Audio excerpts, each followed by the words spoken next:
Welcome to Andy Staples on 3. Greetings from SEC Media Days in lovely Dallas, Texas. Got another big day on tap. Got the Alabama Crimson Tide showing up, and Nick Saban's here working for ESPN, which, man, that feels weird, but he's here. But Kalen DeBoer will bring the Crimson Tide in, and they got a reason to be pretty excited. This is not a team that is going to take a huge step back, but you got them. You got Florida. Tons of questions about Billy Napier and company. You got Mississippi State. First-year coaching situation. Jeff Lebby comes in. He left Oklahoma. He was the OC there. Oklahoma was just here on Tuesday. And then, of course, Texas.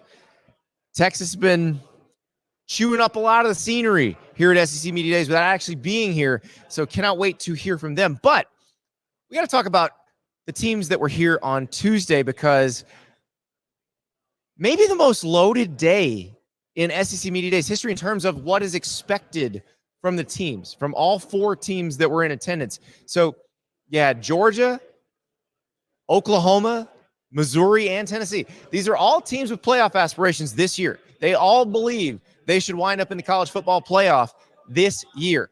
Georgia, I think everybody feels pretty confident about that. We'll talk to Jesse Simonton later about the tiers of the SEC. Georgia's clearly in that top tier. The other three on Tuesday trying to get into that top tier. Who has the best chance? Who can wind up at the end of the season in the 12-team playoff? It's possible multiple teams that were here on Tuesday wind up in the 12-team playoff. Just don't know which ones. But we'll talk to Jesse about who can climb into that top tier. But right now, first, right out of the gate, here's a coach who's trying to get in that tier. And his team, I think, has a very good chance. They got a nice schedule draw. Things are evolving offensively. Defensively, they're much better than they have been. And this guy sounds a lot more loose and relaxed than we've seen him before. And I realize we probably read too much into that sometimes, but Josh Heupel sounds like a guy who is really confident in his team. When he took over at Tennessee a few years ago, it was a tough situation. They had an NCAA investigation coming in. They had just changed athletic directors, and obviously hiring Danny White as the athletic director, probably the reason Josh Heupel got hired at Tennessee. And I remember at the time, we kind of looked at it like, okay, Danny White's coming from UCF. He's bringing UCF's coach. How's that going to work? Well, I think Tennessee people have been very, very pleased with Josh Heupel's performance, but can he take it to that next level? That's the biggest question. Can he take them from they're now pretty good again? Can they be very good? Can they be a team that actually competes for the SEC title, actually competes for national titles? That is the expectation at Tennessee, fairly or unfairly. Can Josh Heupel join that group? Let's talk to him now. We are here with Tennessee coach Josh Heupel, who you can't see it, but there is somebody playing the video game across from us. It's in the background. Yes. Yeah. So Josh's last night was like my weekend, where basically we spent our time getting our asses beat by our own kid at the college football video game. Yeah, Tennessee versus Tennessee on the TV with my son. This Tennessee got crushed in the head-to-head battle. Did he critique your play calling? I didn't critique the play calling. He questioned some of my decision-making. Really? Yeah. I played aggressive. A few onside kicks that didn't work out. Sports talk shows locally too? Or? Yeah, he doesn't. He does not. All right, I got to ask, so, since you drew the playbook, how's the playbook? Well, I didn't draw that playbook. I did not draw that playbook. I can put you in touch with the guy. Yeah, probably need to get that done. So, what did you think, though? As you know, you and I are about the same age. Yeah.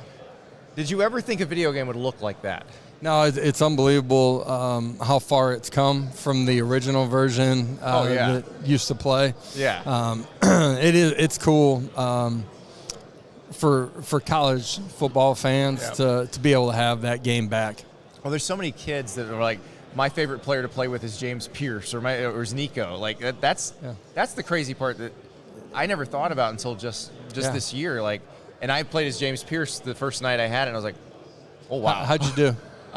So my son was tired of beating me, So he's like, you play us Tennessee, I'll play us Hawaii. James Pierce had 3 sacks in the first 2 series. Yeah, and then that's a good my start. son rage quit. We need to get him off to that kind of start this fall too. Exactly. All right, well, I'm glad we mentioned this. We got to talk about your defense because this is as deep as I can remember of a D-line that Tennessee's had in years. You get Keenan Peely back. You'd hope to have him last year. You lose him right before the season. How excited are you about that group? I really am excited about defense, who we have in the building, but what Coach Banks and our defense staff have done over the first 3 years, nothing short of remarkable. There's a lot of areas that we need to get better at too, and I get all that, but you go back to when we first got here, all the things that we had to navigate, players lost with the reductions that we had to take. Our best is still way out in front of us. This is the deepest that we've been. But length, athleticism up front, short area quickness, block destruction, second level, athleticism on the third level. Really excited to get in training camp, grow with these guys, and go play. And this is something I've talked to a lot of coaches who are offensive guys, and it feels like it's hard culturally when you run an up-tempo offense. Don't paint me that way as an offensive guy. That's why I was going to ask you that. That's why I was going to ask you that, because you haven't done that. You get to Tennessee, you find out you have more athletic offensive linemen, you add more physicality to the run game. Defensively, you clearly want to be dominant on defense. Yeah. But how do you do that? How do you practice that way? Well, look at statistically, yards per carry defensively, led the league last year. Tackles for loss, sacks, top 2 over the last 2 years in all those categories. Turnovers. There's so many things that we've done well. Now, there's more out there for us to go take. But for us, we want to be dominant, not just good, but dominant on the defensive side of the ball. That is the standard of Tennessee football. Yeah. Al Wilson, Reggie White. Absolutely. They're echoing through Neyland Stadium right now as we speak. John Henderson, that's Albert right, Haynes, Big John, right? Yeah. But for us in our structure, what we do in our practices, maintaining balance, not playing with tempo, formation, shift, trade, motions, so they have to communicate through that, chase the football. When do we do our tempo period? Why are we doing it? How do we do it the right way for all phases? Those are things that we've continued, and I've continued to get better at during the duration of my It just seems like such career. A hard balance to strike, and I know Brent Venables is here today too, and he and Dabo pulled it off when they were together at Clemson, where you could actually have a tempo offense, have a dominant defense. It's not impossible. Yeah, you look at possessions per game where we rank within the league. It would shock everybody that's watching the show, and that happens. You got to understand situational football. You got to control the ball when it needs to be controlled. All those things are a part of it. So speaking of that, you've got a new quarterback coming in. How valuable was Nico being able to start that bowl game and you getting that period of practice, kind of extra spring practice with him? Hugely, vitally important to the continued growth of him this offseason. The experience of knowing you're going to be the guy, completely different than just getting thrown into the game. Yeah. Owning the preparation from the video to the practice field, the time on task with the other 10 guys, then that creating the urgency that you need in the offseason. And he's had a great offseason. Really excited to get into training camp with him. And it feels like Iowa's kind of the perfect defense to test him against, because they're not going to give you anything easy. They're going to always be in the right. And it felt like he didn't try too hard in that game. He played within himself. One of the best compliments you can give a quarterback is from practice to the game doesn't speed up. It slowed down for him. He was in complete control. There's some things and outcomes on plays that he would want differently, but that's why he practiced and continued to grow. So expectations obviously very high this year. You've dealt with that now. How do you deal with it within the team when you're talking to those guys? Because having lived in Knoxville, I don't know that there's a place in the country that is more intense when it comes to how everybody feels about the football team, and where everywhere you go, it is okay. You guys gonna do it this year? How do you have them deal with that? That's just the way you want it. Yeah, that's why you come to Rocky Top, because they do care 365 days out of the year. the expectations outside of the building are never going to be higher than what they are inside of our room. Yeah. And our guys, in today's landscape, you don't block out the noise, but you can be intentional on what you let live in your headspace versus moving it out of your headspace. And for us, this group has been really good at how intentional they are in their work habits every single day. On the practice field during spring ball, in the weight room, just the consistency of it. And that's where success lies. You have long-term goals, dreams, visions, where you want to get to. Comes down to being where your feet are and winning that moment. The other thing I've noticed, especially talking to your players versus talking to some of the other players around the league, you guys kind of let your players let their personalities fly, and you give them a little more freedom, but it's interesting because coaches usually don't want to do that. What is the decision-making process behind that, and how does it work? Yeah, control the controllables. Yeah. Monitor and care about things that actually impact who they are and their success on the field. Yep. And then you got to let them be themselves too. And if you're not, you run dry as a human being and you run dry as a football player. You got to embrace, but you got to enjoy the journey. Yeah. And my playing experience, I think, is a big part of why I view it that way. I let the players pick the things that I don't think have any indication on whether we're winning or losing. Let them have fun and enjoy the journey. And you were a very tight-knit Oklahoma team, it seems like, because I know people who got into that group, and it feels like, and they're still tight. Everybody seems very, like that was a group that loved each other. Yeah. How much does that matter when you're trying to win a national championship? Talent is one thing, but you got to be connected. You got to care about the people around you. You got to be committed to each other. That's what we are still building in our room. Yeah. But what we have built too, and it's an ongoing process, day by day. And today picking 3 guys to come up here and represent them, it was really tough. There's a bunch of guys, and I think that speaks to the culture that we have in our we've locker hatched room. a plan. By the way, Cooper Mays helped me come up with this, but then Omari has seconded it. Elijah Simmons, you're one of your D tackles. Yeah. Voice of an angel. He does have a voice of an angel. We're trying to figure out, do we think we could make opposing offensive lineman false start if he starts just singing a Boyz II Men song pre-snap? Yeah, that might work. I mean, Michigan apparently allegedly had the guy who could fake the clap with his tongue. Oh, so geez. it's not illegal. Yeah, it's legal. But I mean, that's definitely not illegal to sing to them. Yeah, so. Yeah. We'll work on that with Big E during training camp. Rodney Garner, I'm sure, will be thrilled to hear about that. So. Rodney would love that. Yeah, Coach, appreciate it. I appreciate it. That is Tennessee coach Josh Heupel. This is Jesse Simonton, On3 national writer, former Tennessee beat writer too. We've both been Tennessee beat writers in the past. We have. I joked with you earlier. Amari Thomas, sat down with you. That'll air at some point, and I was. It was myself and On3's VolQuest Austin Price that recorded his recruitment video way back 6 or 7 years ago. That's how long this COVID baby season stuff is still taking place. I was going to say, we also talked to 26-year-old Tennessee linebacker Keenan Peely, who spent most of his career at BYU. But yeah, interesting though that a couple of defensive guys from Tennessee, and you just heard Josh Heupel say, "Look, don't lump me in with those offensive up-tempo guys. I want to play a dominant defense." He used the phrase "block destruction," which I loved. That's one of my favorite new football phrases. They didn't use block destruction back in the day, but block destruction sounds like something awesome. Heupel is a guy who his program, for as much as it garners, attention because of the offense. Yeah. Defensively, Tim Banks' unit has progressed each and every year. Yeah. They were terrible on third downs and red zone after year 1, made the leap year 2. Last year, they were awesome at tackles for loss. I think they were like first or second in the conference in sacks. Really good yards per carry. Now it's, have they fixed the secondary? Yeah. If they fixed the secondary, if they're not, just Swiss cheese back there like they were a year ago, we might be talking playoff. Yeah, and we'll see how good Boo Carter is. That's the one everybody's excited about, the freshman. Obviously, Nico on the other side of the ball is going to get all the headlines.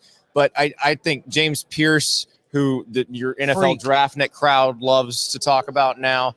But I do think those defensive tackles, you know, they're the ones that are going to make it go. And it feels like, you know, with Norman Lott, if Big E, like Elijah Simmons, like they have these 300-pound bodies that are capable back there, and they'll be able to make them fresh. Yeah, I mean, I wrote a column earlier this offseason on On3 that for as much talk as everybody had, and it's natural. I mean, everyone's playing the EA game. They want to play with Tennessee because of Nico. They want to play with those, you know, wide splits and the receivers. But I wrote a column that I basically said I think their playoff hopes hinge on, you know, the next evolution of Tim Banks' defense. Yeah. And I think him Heupel bringing two defensive players, you know, here to SEC Media Days, and as old as that defense is going to be, kind of speaks to him believing the same thing. And so there's some – we talk about them getting a pretty good schedule draw. I don't know if they got the easiest schedule draw, but it's close. But what they have to do if they want to make the playoff, there's 4 games that I think they have to split. So they're going to be playing Grayson McCall and NC State out of conference week 2. That's in Charlotte. They're at Oklahoma. They play Alabama. They're at Georgia. I think they got to win 2 of those. And then, of course, they got to win the rest of them, which, look, you know, Florida's coming, but Arkansas, Vanderbilt, Kentucky, they've seemed to have their number between Heupel and Stoops. So I think if they split 2 and 2, those 4, we are potentially talking about a playoff team. We are, and those are the small margins, and that kind of speaks to something else Heupel said today, which it should be said, he was extremely confident and much more relaxed and loose than he typically is in these media settings. A lot of times he's pretty bland and pretty just kind of, you know, white-faced. And today he was kind of smiling, laughing. Yeah. He joked with folks about, you know, how many Oklahoma questions he was peppered with. But I think the margins for Tennessee's season and other teams I think we're going to talk about is something that Heupel said today. It's a lot harder when you've won 7 to 10 games. You've kind of made that you've walked the feet. Right. Can you make up the inches? And the inches is getting to that 11th win, maybe the difference between being left out of the dance or making the field. Right. And I think it's between 9 and 10 if you're an SEC team, probably. But that's going to be a hard step to take given the difficulty of most of these schedules. You got a column out on On3 right now about the tiers and about how do the teams from the second tier move into the first tier. Because right now, the first tier of the SEC is Alabama and Georgia. And maybe we can include Texas since they made the 14 playoff. They beat Alabama last year. They have a roster that feels somewhat comparable. But Tennessee, Missouri, Oklahoma, LSU. I'm sure Auburn would love Ole Miss. Well, yes, Ole Miss. And Ole Miss may be the next most talented roster down from tier 1.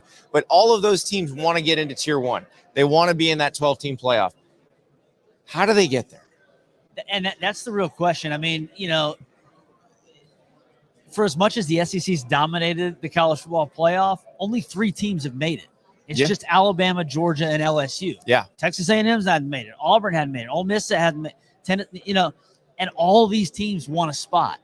So how many teams can actually crack into that next level, and how do they get there? You know, I think Ole Miss is a really interesting situation because Lane's been pretty transparent that this is his best team. Yes. He's like, I got the horses now. We look good getting off the bus. But as he has alluded to many times, he's kind of, you know, made this metaphor in terms of like NBA free agency. Just because you're picked to win the most games because you signed the best players doesn't mean that's how it plays out. Well, if the NBA's taught us anything, the super team worked a little bit, but it doesn't work forever.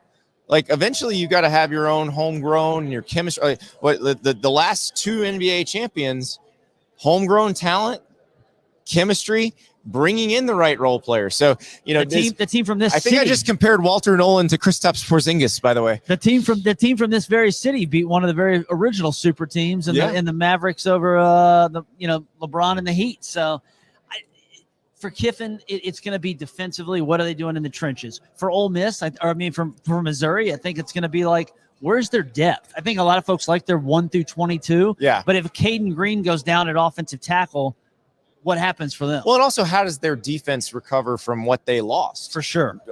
From a player standpoint and a coaching standpoint, because that's a pretty difficult replacement job that they have, because you're not Alabama, you're not Georgia, you haven't been recruiting at that level. They've been recruiting better than ever, but that's still not the same as when you have to go play the Alabamas, and they do have to play Alabama. They do not have to play Georgia. And do people believe that it's a one-year wonder? Because obviously that was Drink's best season, to date. And they certainly bring back a lot with Brady Cook and Luther Burden.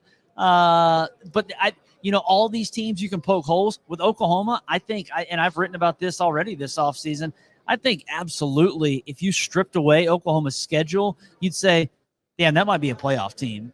Billy Bowman, you got Stutzman, you see what they've done on the offensive line, bringing in SMU's, all conference center. People are super high on Jackson Arnold, and yet you look at the schedule and you're like, I don't know if maybe they may put more spoiler than anything. It's funny because I look in the comments on this show. I get the tweets I get from different fan bases. I'm sure they're nice. It just feels like now the Oklahoma fans are mad because I'm not suggesting they're going to win every single game, and they feel like they're being disrespected going to the SEC. And I don't think they're wrong. Actually, I think the average SEC fan bases are disrespecting Oklahoma. They think, this is a team that they're down and we can beat them. They've not really had to play anybody. Oklahoma is one of the most consistent programs in the history of the sport. Believe we term it recession proof. Yes. Like I'm not worried about them long term. I worry about them having to replenish their offensive line this year, but I'm not worried about them long term. And I think it's funny that there are so many people who look at Oklahoma and say, well, that's a win. No, it's not. Like last year, Texas beat Alabama in Tuscaloosa. You know who they lost to? Oklahoma, right over there. Yeah, I mean, the Longhorns obviously have sucked up all the oxygen in terms of the move to the SEC vis-a-vis Oklahoma. But lest we forget, Brent Venables is 1-1 against Texas. Yep. But Sark is 1-2 against Oklahoma. Yeah. If he loses this year, 1-3. I mean, Oklahoma fans will be. Please tell me you didn't just put Sark in a hot seat. I think hold he's okay. that over him. No hot seat. I'm talking about in terms of how the conversation will flip. Yeah, absolutely. In terms of Oklahoma being like, all right, yeah, we deserve that same respect in terms of, everyone's talking about Texas, dominating the SEC. No, why can't we compete in the conference? But it's crazy because if Texas hadn't done what they did last year by beating Alabama and Tuscaloosa, winning the Big 12, making the playoff, we would not be saying any of this stuff about it. We would be saying Texas is in for a rude awakening. They're not going to be able to handle the grind of an SEC schedule. Like, I do understand when you upgrade conference, and I'm sorry, Big 12 folks, I know you don't want to hear this. The SEC is an upgrade over the Big 12. It's the deepest conference, Andy. There is a learning curve. There is not learning curve probably isn't the right word, but there is a week-to-week body blow effect that happens. I mean, like Gus Malzahn talked about that going into the Big 12 from the American last year. It happens when you do that. Yeah, and I think that's why so many SEC coaches are reticent about a 9-game schedule, and we've kicked this thing down the can all the way until 26. Who of the teams that we've mentioned, we could almost do a draft. Yeah. Who would you pick first? So this is non-Alabama or Georgia or Texas. Well, you left Texas open. Okay. You left Texas open. So even though Texas is in that preseason field, if we did a draft, you get first pick. Who are you going to move in with Alabama? Who's gonna join that neighborhood? Who's gonna build a house in that neighborhood? This year, 24. Ole Miss. I think Ole Miss will. So what tips the scales for them over Texas in your mind? They got the best schedule draw. Even though Texas got a good one, I feel like Ole Miss got the best one. Texas also has to go to Michigan, which I think people are discounting that. Like, Michigan still has some of the best players in the country. Yes, they lost a lot, but think about when EA Sports released the top 100 player ranking before the game came out. Right. There's 5 Michigan players on that list. They got 3 first-rounders on defense. Yes. Will Johnson, Kenneth Grant, and Mason Graham. Yeah. I mean, so that matters when it comes to the playoffs because it's pure wins and losses. Now, granted, those are hopefully going to be judged accurately by the committee, but I think if you have a 10-2 SEC team and a 9-3 SEC team, even though like if it's Ole Miss and Texas, let's say Texas lost to Michigan and lost 2 SEC games, and Ole Miss won their non-conference games and went 6-2 in the SEC. I think Ole Miss gets the nod there. I do think Ole Miss has to go 10-2 though, and this is why I think I agree. Right. They don't have the benefit of the doubt. There's Texas, depending on how everybody else does, right with that Michigan game, might be able to do 9-3. If Ole Miss, gets blasted by Georgia and LSU, and then goes 10-2 against the rest of the schedule, I'm not sure they get in. I'm going to take Texas with the next pick, and the reason I think they'll already kind of have the Longhorns looped in.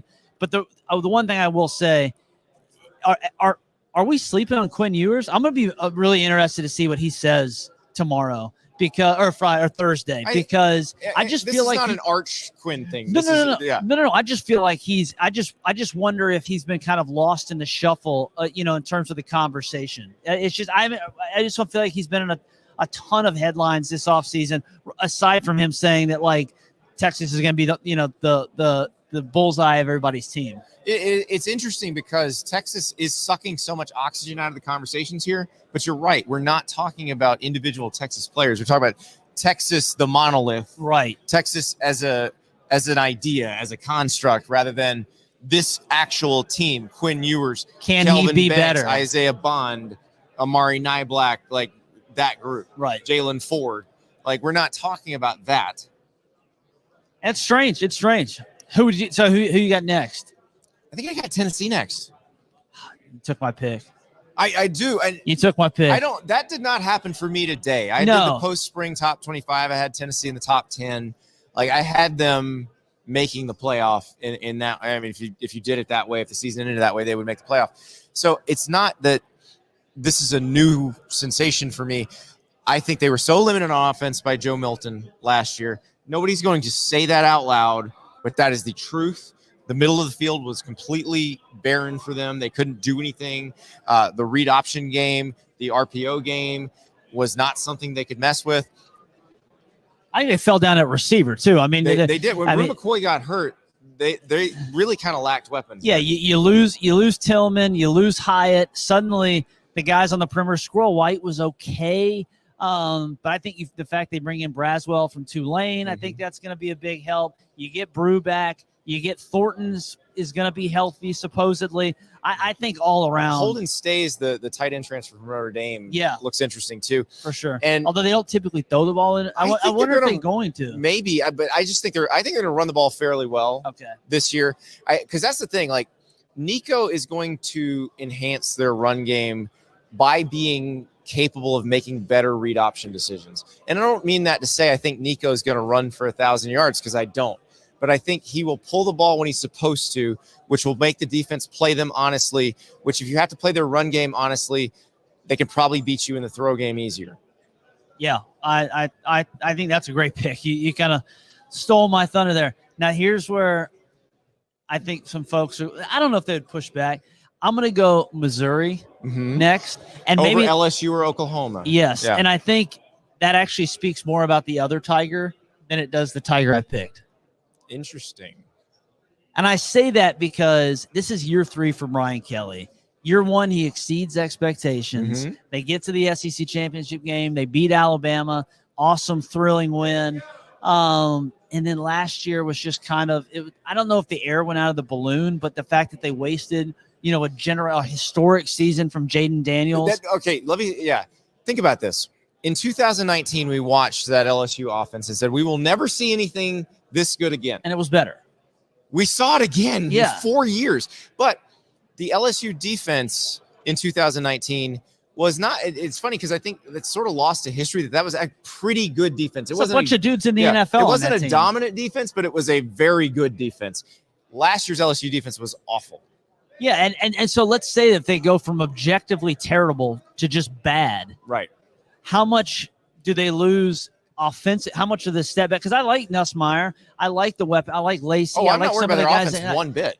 but they're not going to be generationally, it's not, they're not going to set records, Right? And so the defense has to go from abjectly terrible to bad. I think they have to go to average. Like if they want to make the Yes, playoff, the defense has to go to average. Exactly. It has to go to average or better. And they didn't do enough in the portal. They Brian Kelly can make whatever excuses about not wanting to, pay the NIL or whatever. I think what he said was fair, but there are still repercussions with that decision. Well, and there's also, I think them changing coaches when they did, like this is where it's coming back to haunt them a little bit. Like, because LSU always had corners that they could plug in, that they had recruited out of high school. Not anymore. And they have not had those. Now, maybe there's some young guys this year that will grow into that. But it's not the same. And D-tackle, same thing. They have not been able to develop those guys homegrown. They looked into the portal. By the time they were active, now part of this was the timing of the defensive staff overhaul. By the time they really got active in the portal, all the best ones were gone. What was left was overpriced. And what Brian Kelly said, I thought it was – so when Brian Kelly said we don't buy players, that's completely disingenuous. But what he said after that in the same interview was basically, we didn't like the price tag with these particular players, and he's not wrong there. Not wrong there, but there's still a cost for that. Right. That decisions, there are still repercussions with that decision, and that is – you now don't have a guy that could even give you 20, 15, whatever snaps. And I think, that's one of the reasons that LSU, in my mind, is kind of on the outside looking in. It really is up to Blake Baker and Kevin Peoples and the people they brought in on defense, staff-wise, to just deploy everyone. And it's funny because it's like the nature-nurture argument. It's Jimmy's and Joe's X's and O's. Can you X and O your way to better Jimmy and Joe's? Not in the SEC. That's the issue. Especially when one of your Joes is Harold Perkins, and they got to make sure they turn the light on right with how they use them. Well, let's talk about Oklahoma now. Okay. Because Oklahoma, defensively, as deep as they've been in a long, long time, like since the Bob Stoops era. They did pay for a good tackle. Dominic Williams from TCU is one of the good ones. And they were paying more than everybody because Texas said too rich for my blood. LSU said too rich for my blood. They were willing to step up for that one. But they also lost Caden Green to Missouri on the offensive line, which was a shock to them. And they had to replace, they already had to replace 2 NFL tackles. And so this is going to be, how well did they work in the portal? How well has Bill Bedenbaugh been developing at the line of scrimmage?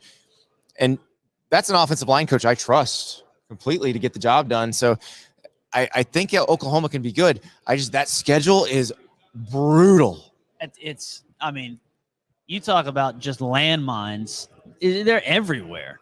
Even the body blow theory of having to Houston's going to be they're going to be a Big 12 cellar dweller, but it's still a Power 5 team that Tulane, probably one of the better G5 teams. Well, and then you go Tennessee, Auburn, Texas. Tulane had a coaching change, but their new coach when he was at Troy, those a headbanger. Were awesome. Yeah, he's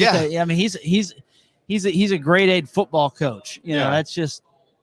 So it's going to be a tough schedule for Oklahoma. I think that Auburn game is really key for them because it's so strange because the Oklahoma people are like, whoa, we'll win that one. And the Auburn people are like, well, we're definitely winning that one. No. This is a toss-up. This is Oklahoma going into a very hostile environment. Your first SEC road game as an SEC team. Now I know they've played at Tennessee before. And look, Oklahoma has played in plenty of hostile environments throughout its history. It's not that. It's that this Auburn team's going to be better too. That is a tough place to play. You'll have just played Tennessee. And by the way, you play Texas next. Jackson Arnold's already worried about the voodoo and Jordan Hare. Carson Beck warned him about it. Carson Beck was not lying. He's not. Carson Beck. You saw Carson Beck and Jordan Hare last year. He did not enjoy his time there. Yeah, I've never been to the stadium before, but when I was at the Manning Passing Academy, I was talking to Carson Beck about it. He claimed the place was cursed. So, no, but I'm really excited. First SEC away game. I grew up watching Georgia-Auburn games on the TV, so I know how special that stadium is. I've got friends that are Auburn fans, and they tell me about it all the time, so I'm super pumped up for that game. I guess my last thought on this discussion would be where does Texas A&M merit in this debate in this season? Okay. Well, here let me just say Go this. ahead. Their schedule sets up thusly where they could, if Mike Elko. Oh my God, here we go. Go for it. Come on. If Mike Elko Bring it. has truly transformed the identity and just vibes. This is a vibes take. If he has transformed the vibes in College Station, that roster is set up to win. They lost a lot, off the ballyhooed #1 class ever, but they might have the best defensive line in the country by the season end of the season. Nick Scorton, portal, but then you still have Shamar Turner, Shamar Stewart. I mean, you're talking about multiple first rounders. Connor Wegman, is he a 5-star? If he can stay healthy, I think he's a damn good quarterback. You still have They were moving the ball with the old offense when Connor Wegman was there. Yeah, now they actually have Colin Klein instead of, Bobby Petrino pretending to call his own plays, but still calling Jimbo Fisher's, Waffle House playbook. So Cheesecake Factory. Cheesecake Factory, okay. I'm a Waffle House guy. I know, but it's a Cheesecake Factory minute. Waffle House has one sheet. The That's Cheesecake true. Factory has 20 pages. That's true. And that was what Jimbo Fisher had. That's true. I just wonder if Texas A&M, are they capable of it would be a stunner, obviously, but it would be hilarious. In the would be hilarious category, Andy, you have to going say into it would the be Texas game with a chance to make the playoff, or if let's say Texas had came into losses. that at 9-2. Yeah, and it's a winner gets to the Can dance. you imagine if Texas and Texas A&M were both 9-2 going into that game? Can you even imagine? That game already has probably game of the year potential. The A&M could be 0-11 in that game and have game of the year potential. But if the stakes are like that, I can't Kyle Field may actually it shakes when you're in there. I've only been there once. It may fall down. It's pretty new. I think the building codes were pretty strict when they built it, so I think they're okay. But Jesse, there's a team we've really barely mentioned that was here today. The Georgia Bulldogs. Remember them? Two of the last 3 national champs. Well, they might have won it last year if there would have been a 12-team playoff. For sure. I mean, so Georgia as the hunter again.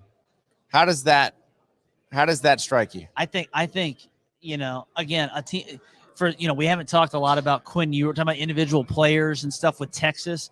I just don't think there's been a lot of conversation around Georgia in general this offseason, aside from another reckless driving charge that Kirby had to address. We'll talk about that in a second. We'll talk about that. But the conversation around his 2024 football team seems to have been fairly quiet, which is exactly how it was in 2022 when they went back-to-back. Yeah. And I think this team is set up to be hell on wheels this year. So I was standing next to Mykel Williams, and it occurred to me, and I've noticed this before, obviously, but every time you see it in person, it is still jarring, like how different the human beings. Like Georgia has different people on its roster. And it's not just 1 to 10 or 11 of them. Right. It's 60 of them. Yes. And that is that what you just said, that little anecdote, and me saying there's 60 of them speaks to why I think Georgia at worst is going to get, I would think to the semifinals, because they have the depth to navigate what's going to be I don't think people understand this. This is going to be the longest season in college football history. Yeah. The attrition factor matters. Yeah. The body blow theory, Yeah. They can handle some. And, now here's the thing.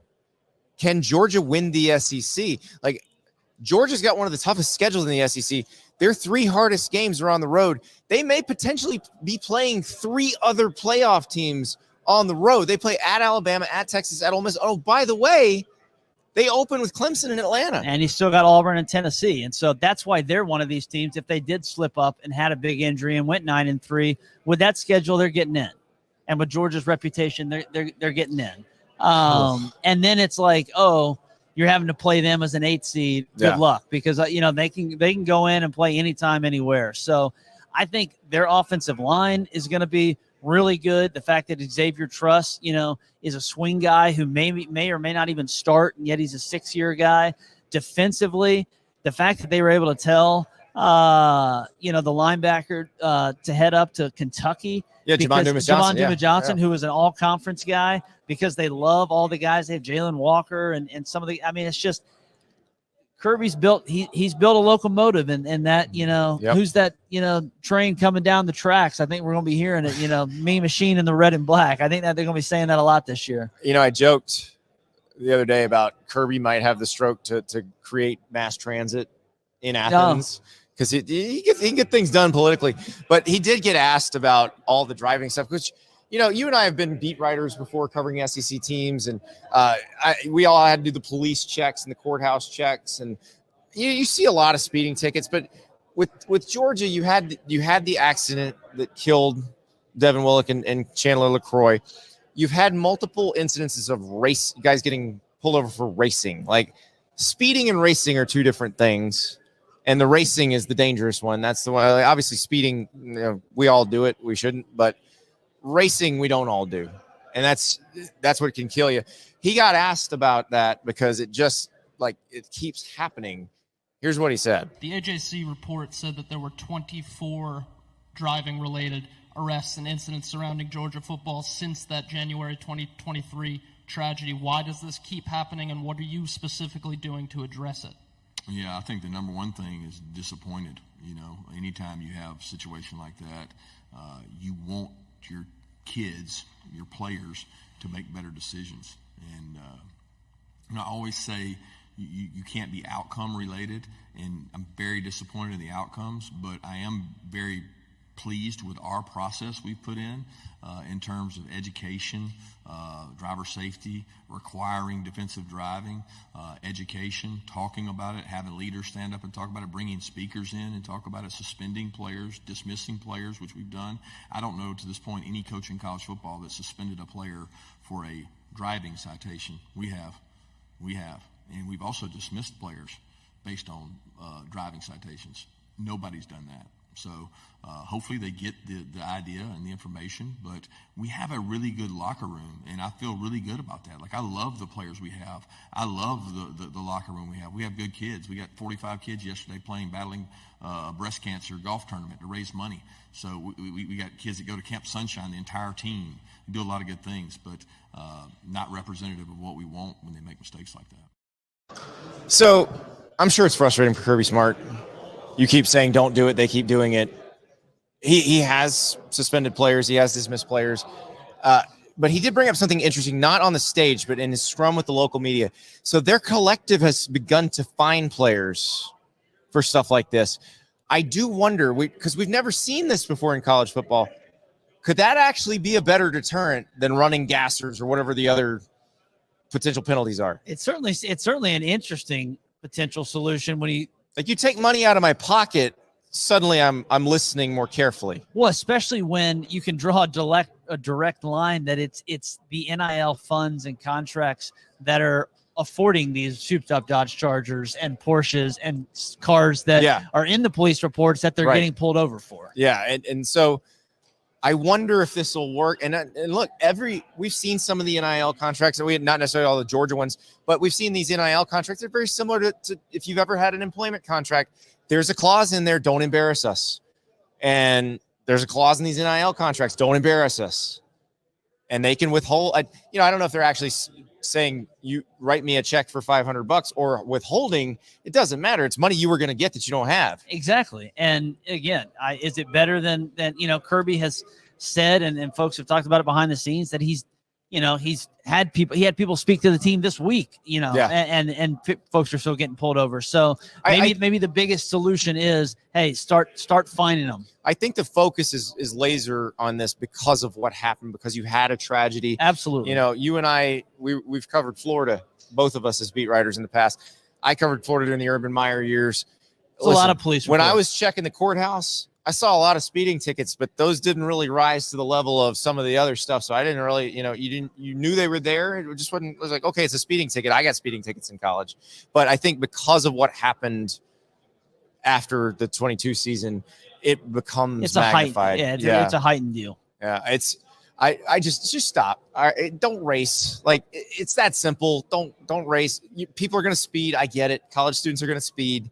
Don't race. I think it was good that Carson Beck came out. He made a comment that was like, because he got asked about his Lamborghini. Yeah. And he made a comment that, hey, I'm not done with it. That maybe the quarterback, comes out and kind of puts his team on Front Street and says, hey, I have the nicest car in the house. Yeah. If I'm not getting pulled everybody's over, looking out for that car too. True, but yeah. but he's saying if I'm not getting pulled over, you guys don't need to be messing with that stuff. Exactly. Jesse Simonton, thank you so much for joining us. Thanks for having me, Andy. We go from Kirby Smart to a guy that Kirby maybe sends some video clips to on Sundays. The SEC coordinator officials, John McDaid, and a few changes this year for the officials to deal with, including some tech issues that we haven't seen at the college football level, but now we are. Here's John McDaid. This handsome devil next to me is John McDaid, the SEC's coordinator of officials, and we got to talk helmet communications. We got to talk tech on the sideline. You got iPads on the sideline now. So before it was coaches yelling about calls. Now are you ready for coaches to yell at you about their sideline comms with the quarterback went down? Yeah. How you doing, Andy?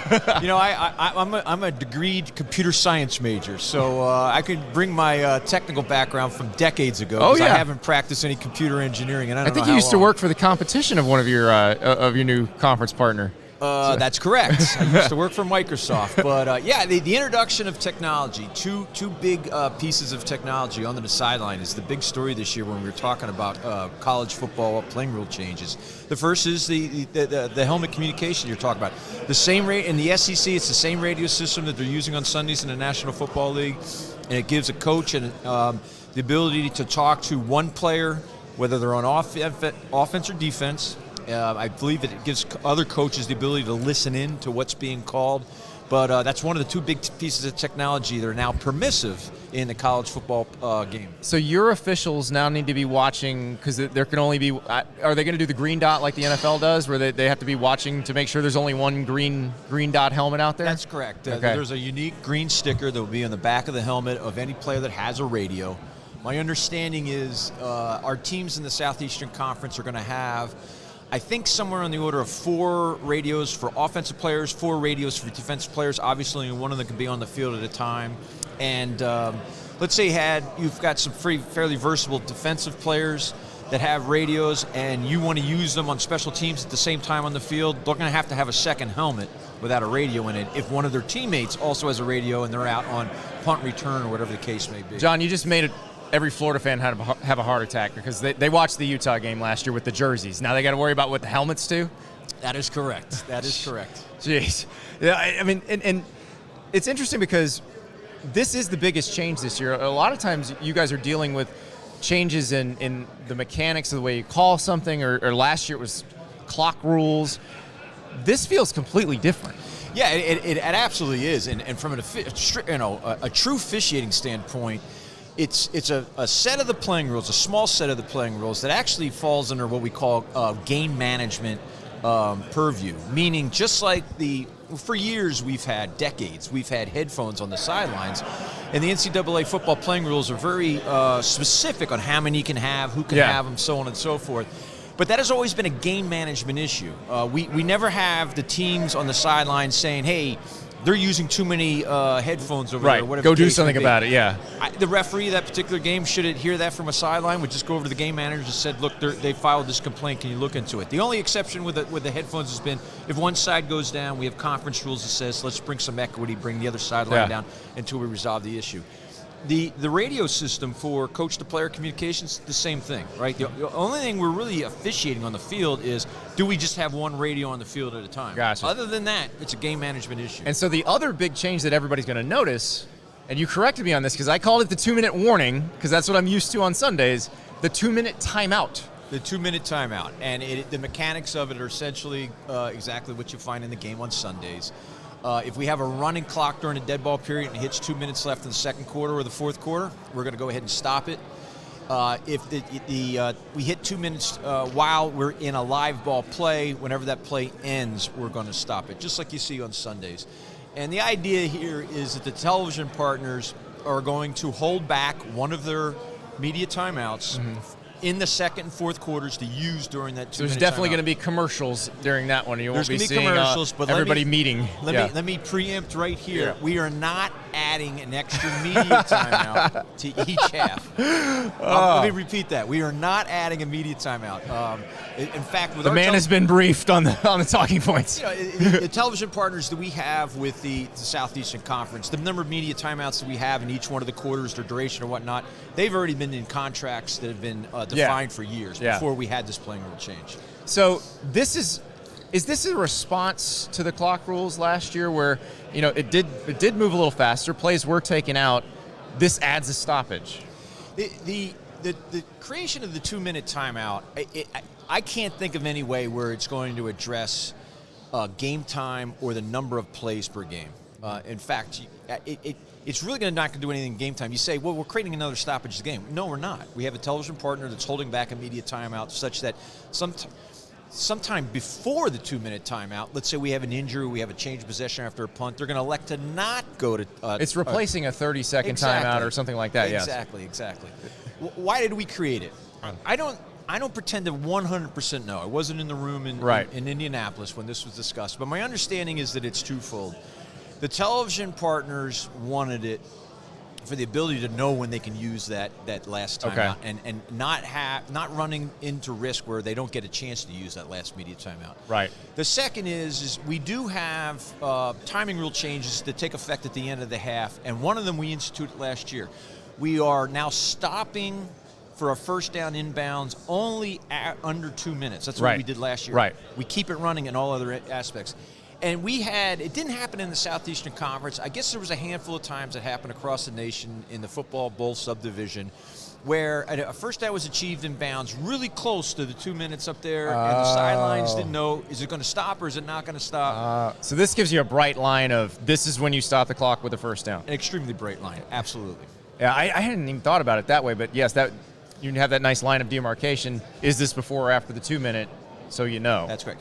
Now, for those that you really understand your playing rules, one change, it's not necessarily insignificant, but one change this brings on with the 2 minute timeout is all of the timing rule changes at the end of the half now sync up to the 2 minute timeout. And one of them is we introduced 10-second runoffs approximately a decade ago. Right. 10-second runoffs were always under 1 minute left in the second and fourth quarters for certain scenarios. 10-second runoffs now are in effect after the 2 minute timeout. Oh, so this is different. There's a whole extra minute of game clock where 10-second runoffs are in effect. This is the sort of thing Nick Saban would have been noting and making sure he took advantage of. Every team, we talk about the quarterback room, and every team's quarterback room will have sessions during their August camp talking about the timing rules and how it affects 2 minute offenses at the end of the half. This is a new wrinkle. So what creates a 10-second runoff again? Refresh our memory. 10-second runoff is any dead ball foul that stops a running clock, including fouls that prevent a snap, such as a false start or defensive offside where we come across the neutral zone and make contact or unabated quarterback. So if you're a team trying to come back from a deficit, every second counts. Now, if there's a minute 30 left on the clock, you false start, it's either a 10-second runoff or you use a timeout. That is correct. There's also any kind of illegal pass. Okay. You threw a forward pass beyond the line of scrimmage. It's the second forward pass. You threw a backwards pass intentionally out of bounds. Any kind of pass that is incomplete stops the clock. Right. That's going to create a 10-second runoff situation. Interesting. Yeah, that does change things quite a bit because I'm predicting some coach is going to forget and go volcanic when they have that 10-second runoff with like a minute 45 left on the clock. I'm predicting it might not happen this year, but it'll happen in the first 2 or 3 years. And I'm saying this with a smirk on my face. Somewhere, somehow, we'll have the same team in the same possession in the same half have 2 or more 10-second runoffs in that possession. Which God. is unheard. I don't remember that ever happening. Yeah. And when it does happen, I bet you we ask ourselves, is that good for the game? Is that what we want? Right. I don't know. That's an honest question. So I know you can't get into specifics on this, But I'm a fan. What are your Sunday mornings like during the season?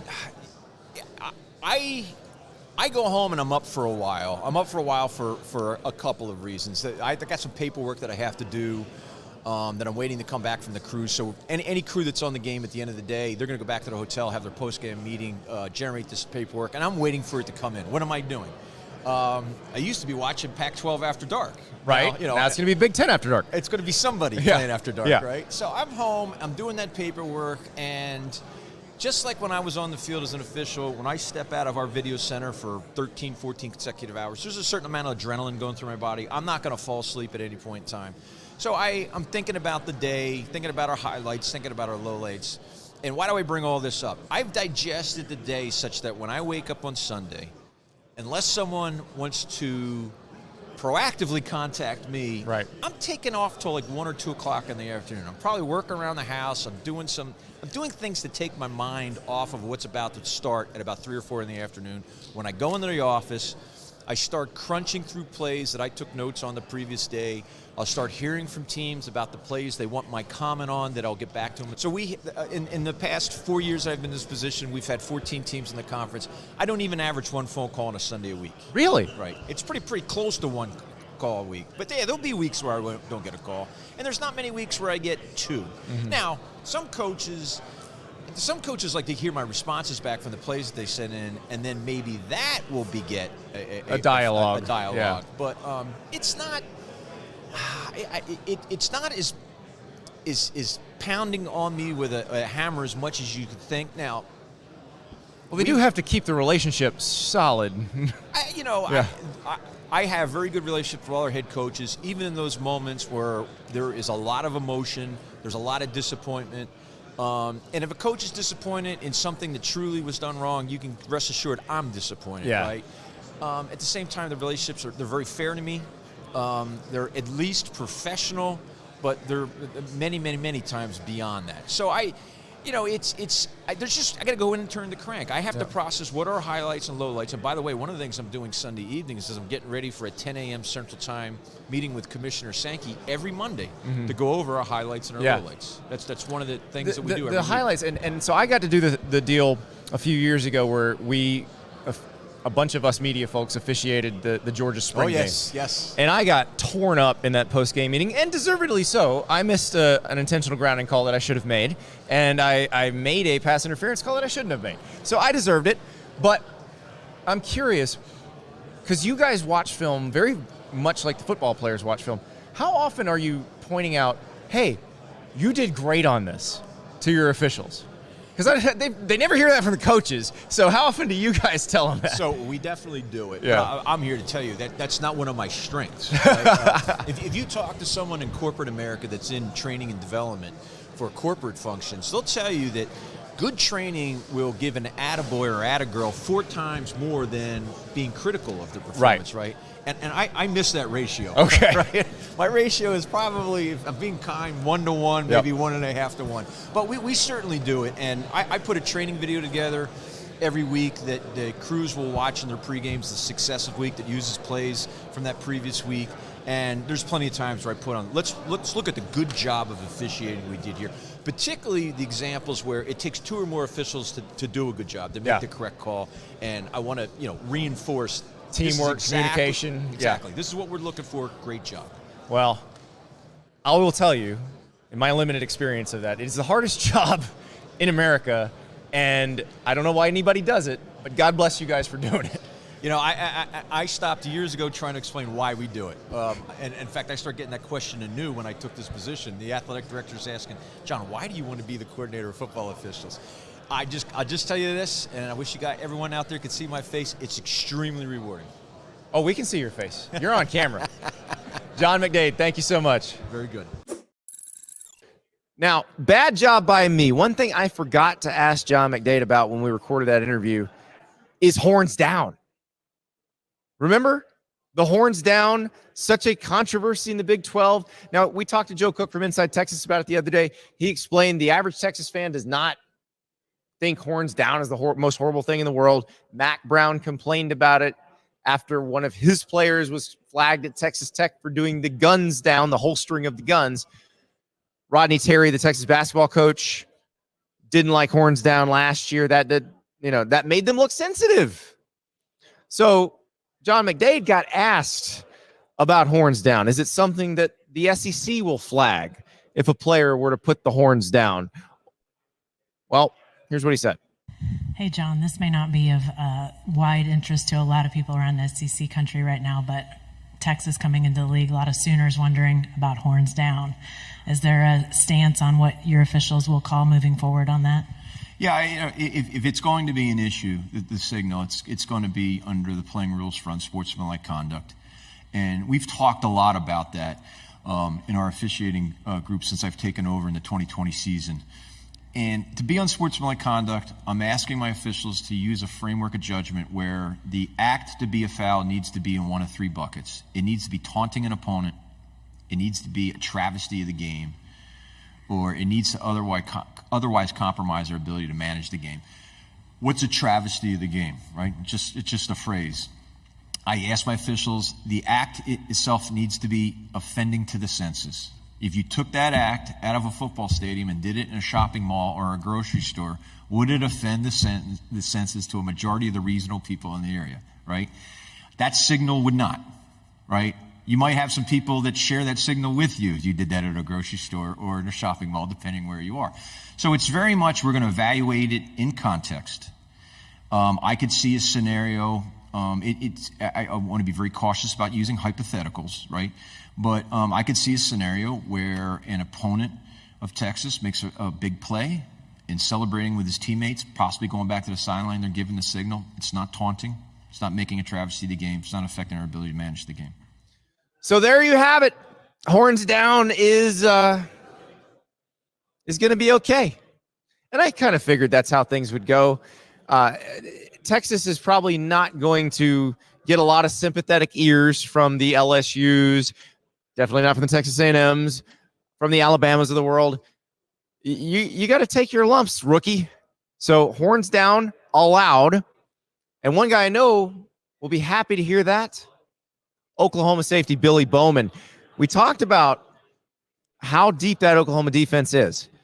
Since Brent Venables got there, he's been working on trying to make it look more like they did when Bob Stoops was the head coach. And I think they're getting there. And a big reason why is Billy Bowman.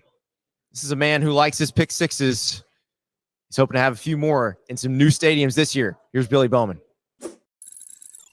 Here with Oklahoma safety Billy Bowman Jr. And all right, Billy, you've gotten this question all day. Like, you're playing in the SEC now. I'm not going to ask you how scared you are to play in the SEC. Here's what I'm curious about. You've gotten to play in the Big 12 and the SEC in a couple different versions of the Big 12. How cool is it that you're going to get to go to all these different stadiums in your career? It's very cool. You know, that's actually one of the most things I'm looking forward to going to the SEC is, you know, seeing these different stadiums and going to playing these different, teams, like Jordan here at our first away game. You know, people say that's electric. You know, I've never been there. I've never seen it. I'm also looking forward to Ole Miss and LSU as well. So Auburn, everything they've told you about it is true. Like, there are days there where you cannot hear anything, and I'm sure they're going to welcome y'all to the SEC properly in that game. But so you've gotten to play at some really cool places. What's the coolest one so far that you've played at? I'd say West Virginia was pretty cool. Oh, yeah. West Virginia is pretty cool. You know, it's definitely a different scenery. It's something that, necessarily being from down south, I'm not used to seeing that type of scenery. That was cool. That's really the only one that comes off the top of my mind. Not BYU? BYU actually. That's different now. It was. But the field was terrible. Really? It was the worst field I've ever played on in my life. So you're looking up the mountains. You're like, oh, these mountains are beautiful, but this blow on my feet is not great. The field was terrible, but the mountains, it was literally in the mountains. It was awesome. Yeah. So as bad as the field was, though, 100-yard pick six. Yeah. All right, how long does it feel like it takes when you're running back 100-yard pick six? That one right there felt like it took forever. Now, if I was to go out there right now and run 100 straight yards, I would get there really quick. It's pretty quick, yeah. But that one felt like forever. And that was one where you kind of noticed something, noticed there was an uncovered receiver, you jumped the route, And was it the quarterback almost ran you back? It was the quarterback, which he was actually, when we did our scouting and stuff like that, I think they said something about he had track in his background. He was a really fast guy. Yeah. So the quarterback was fast. I'm not just slow. But yes, I seen an uncovered receiver. How bad would the meetings have been if he'd gotten you on like the 1? And they would have joked on me for the rest of the week. So this defense, y'all have been building up to this. This is, since Coach Venables got there, he's been trying to make this a deeper defense, a better defense. Where are y'all at now versus maybe when he got here? We're so far ahead. I mean, when he first got here, everything was brand new to us. Even the older guys, they've never seen nothing like it. All coaches have a different, philosophy of how they go about what they go about. Yeah. And so I think of them coming in their first year, all of us, we really didn't know what we were doing, But now going into the third year, you have experienced guys on defense, you have elite guys on offense, it's just we're in for something special and we're headed in the right track. And it's definitely going to be something to keep an eye out for. When did y'all really feel like you were comfortable schematically? Did it take until last season to really get comfortable with? I would say, last season, it was still here and there, you know. I would say this spring, this summer, and we're going to go into fall camp now, is when everything is starting to click, and it's the perfect time because we're going to be right at the season, and everything is starting to make sense, because after the season is when you truly get to reflect. Yeah. And so that helped us learn a lot is after the season, going back and correcting the things that, we need to be corrected. And, last season was one of those strategies kind of up and down. How do you build consistency? And I realize, with a schedule like yours, that's going to be hard. Yeah. It's going to be hard. And you have to put consistency in its place. Yeah. Meaning you have to start over every week. Yeah. You can't get bored of doing it. You work from January to August just working out. You're not playing against no opponents. You're playing against your own teammates, doing your own drills. But you work so long and you get to the season, and sometimes the season can get, it can be long. So what we have to do as a team is we have to be player-led, and we have to make sure we restart every week and treat it brand new. So as a guy who's seasoned from the other side, what are we going to see from Jackson Arnold this season? You're going to see him connecting with all his explosive playmakers on that. I was going to say, there's a bunch of guys you got to cover. It's not fun, I'm sure. There's a lot of guys. Yeah. There's a lot of receivers. Obviously we got Gavin Sawchuk coming back at running back. We're going to have an explosive offense like Oklahoma is used to having, in these past years. But Jackson Arnold can definitely sling it, and he can definitely use his legs too. So I saw you were interviewed earlier today, and somebody had asked you about horns down, and you were wondering if it's going to be okay. I talked to John McDaid, who is the coordinator of officials, a few minutes ago, actually, and said, how are we feeling about this? He's like, perfectly fine. Yeah. No reasonable person would be offended. So feel free if you want to do that.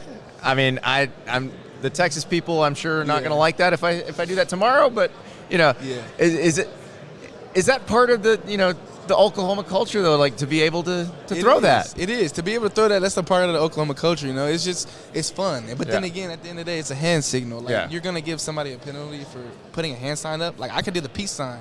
True. Just don't do half a peace sign. Right. Yeah. But still, it's a hand signal at the end of the day. Yeah, it means something, but it should be okay. Have you thought about, because it's interesting, some schools have the hand signals. Because we're trying to figure out, you can't do, a gator chomp down. No. Like, when people beat Florida, they'll go gator chomp at the Florida crowd, but they'll just do the chomp. Yeah. I guess South Carolina's got that spurs up thing, so you can kind of do that down, I guess. But have you ever thought about starting an Oklahoma hand signal? Is it... Not really. I mean, I see a lot of times, I see a lot of times people just do the OU, not necessarily a hand signal, but something with the arms, though. Oh, that's like the Ohio State thing where they're just spelling. I feel like that's too much work. Yeah, it could be at times. And then Texas A&M, they've got the guys who do the yell leaders that do the hand, so you don't need to put those down. Yeah. But is it fun to come in with Texas though? To have your rival come with you? That's the only right way to do it. I feel like one of us going in and one of us staying, that's wrong. Yeah. We travel together. That's our rivalry, but it feels good going in there with them because, it's self-explanatory. So we're here in Dallas. So for people who've not experienced it, what is it like as a player to run out of the tunnel in Cotton Bowl? Oh, it's a feeling like no other game. You walk out that tunnel and the field is split right at the 50. Half orange, half red. The game is loud the whole entire time because it's half red, half orange. One side is going to be cheering the whole time. Oh, yeah. So just going out of that, man, it's chills, and being a captain in that game last year, walking out there on the field, it's just surreal. Like, it's crazy. And then when you get to leave with that golden cowboy hat on? Oh, yeah. We're gonna keep it here in Norman this year. Billy, thank you so much. Yeah, thank you. That was Oklahoma's Billy Bowman. Thank you so much for watching. We got more coming. Alabama, the Crimson Tide. And they might not even be the biggest show at SEC Media Days on Wednesday, because that's right. The Texas Longhorns were in their home state. We'll see how big they do it at their first SEC Media Days. We'll talk to you tomorrow.